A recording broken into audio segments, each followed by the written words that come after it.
There are two men who have never met each other and never will. One wears a shirt with Messi's name on the back.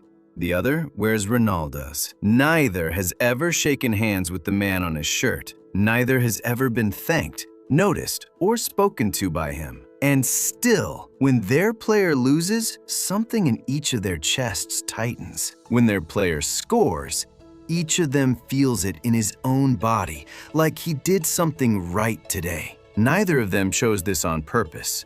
Nobody sits down and decides, I will now attach part of my identity to a stranger I've never met. It just happens, quietly, over time, until one day, criticizing that stranger feels like criticizing him. This isn't a video about who's better. It's about the thing that happens right before either of them even notices it's happening. The moment a preference turns into a person you defend. Everybody has one. A favorite player, a favorite artist, a favorite teacher, a favorite sibling if we're honest. Even a brand we'd never admit we're loyal to. And the strange part is, nobody remembers choosing. So here's the real question. Not who's the better player. That's the surface. The real question is this. Why does liking someone more than someone else ever start to feel like you? It starts small. You notice someone move differently than the rest, see something the others don't. You notice him more than you meant to. That's it. That's the whole beginning. Nothing emotional yet, just attention. But attention doesn't stay neutral for long. Humans are group creatures, not by choice, by design. For most of human history, being part of a group wasn't a preference. It was survival. The people who bonded fastest to a tribe were the people who didn't die alone in the cold. That instinct never left. It just changed targets. It doesn't need a tribe anymore. It just needs someone to stand behind. Psychologists call this social identity theory. The idea that part of who we are comes from the groups we belong to. Not just family, not just nationality, any group, a team, a fan base, even a group of one admired stranger. And once you're in, something quiet shifts. His win starts to feel like your win. His name starts living somewhere inside your own sense of who you are. Not because you're irrational, because belonging was never optional to begin with. You just found a new place to belong. And that's the part nobody warns you about. Once he's inside your identity, an insult to him doesn't feel like an opinion anymore. It feels like an attack on you. Here's the uncomfortable part. You probably didn't choose him because he was the best. Somewhere out there, other players moved just as well, worked just as hard, deserved it just as much. You just happened to be watching on the right day, or your father was, or he was the one playing when you first started paying attention. Timing did most of the choosing. Loyalty came later and quietly built itself a reason to feel earned. Here's a question. Why does a phone brand get defended like a family name? Someone buys their first phone at 19. It's just a phone, a tool, nothing personal about it. 5 years later, that same person will argue for 20 minutes about why their phone is better, why the other one is basically broken by design, why anyone who disagrees simply doesn't understand technology. Nobody paid them to say that. Nobody asked them to care this much. But somewhere between the first phone and the 5th year, the brand stopped being a tool and became a side. And once something is your side, defending it stops feeling optional. That shift has a name. Once someone or something becomes part of your identity, your brain does something almost embarrassing if you stop to notice it. It starts assuming that thing is good at everything. Not just the thing it's actually good at, everything.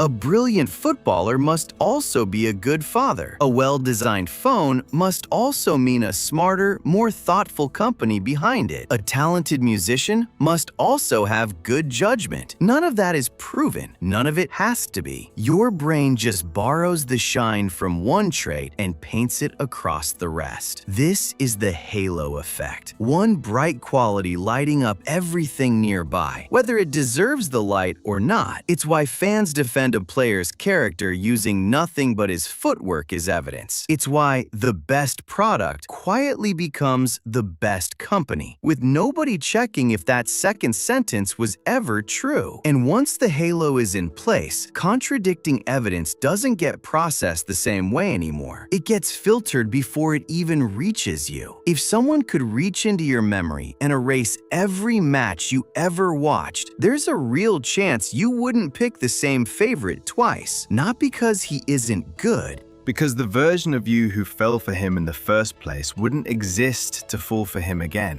Which leads to the part that explains almost everything else. Try this the next time your favorite has a bad day.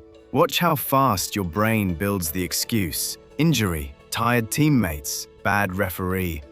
A tough quarter, bad luck.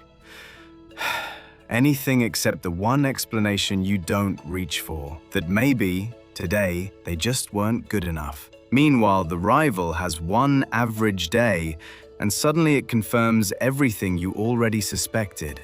A singer releases a song that isn't her best work, and her most devoted fans will find 17 reasons it was actually genius, underrated, ahead of its time. Anything except the simple, uncomfortable option that it just wasn't her strongest. This is confirmation bias. Your brain hunting for evidence that agrees with what it already believes, and quietly stepping around the evidence that doesn't. It's not dishonesty. It's not even really a choice. It's your brain trying to protect something it already decided was true, because reversing that decision would mean reversing a piece of your own identity. And social media didn't invent this. It just built the machine that hands you exactly what you're looking for, faster than you can ask for it. Every clip, every stat, every headline, sorted by what you already believe before you even scroll. So the loyalty gets stronger. Not because the person or the brand or the team actually got better, because your mind got better at only showing you the parts that agree with you. There's a father who has never worn a team jersey in his life, sitting in his living room at a television during a match his own son isn't even playing in. Nobody made him care this much, nobody paid him to, but somewhere along the way, my favorite quietly became my side. And once there's a side, there's automatically another side. You don't choose the rival. The rival exists the second you pick a team. This is in-group and out-group bias, one of the oldest wiring patterns humans have. Us, them. Belonging on the inside always feels safer than standing outside watching. In the 1970s, a psychologist named Henri Tajfel ran an experiment to find the absolute minimum it takes to make this happen. He split strangers into two groups using something as meaningless as a coin flip. They weren't even told why. No history between them, no rivalry, no reason at all. Within minutes, people were already favoring their own group, giving them more, trusting them more. And they couldn't explain why.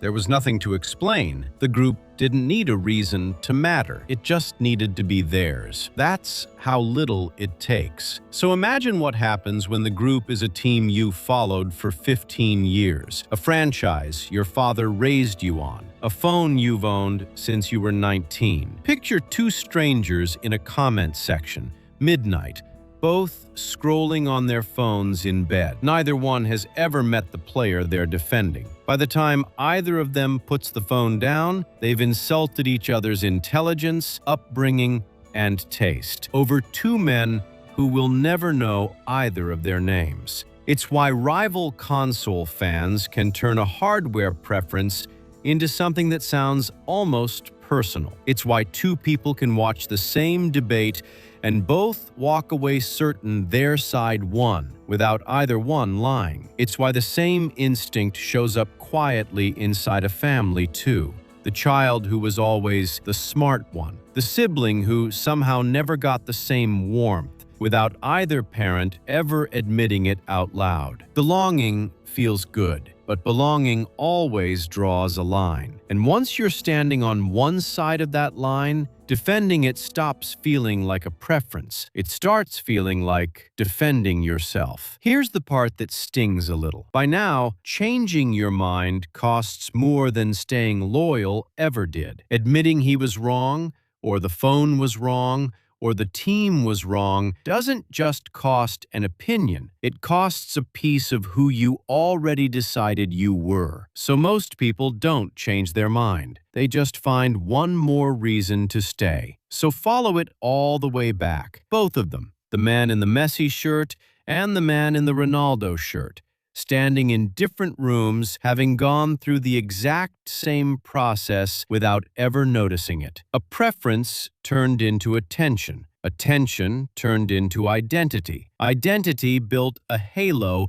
that made questioning it feel wrong. Confirmation bias made sure neither of them ever had to. And somewhere in there, a side formed. And once there's a side, the loyalty stops being about the player entirely. It was never really about who's better. It never was about the phone or the console or which sibling got called the smart one. It was about a very old, very human need to belong to something bigger than yourself and to protect that belonging once you found it. The loyalty was never really for him. It was for the part of you that finally found somewhere to stand.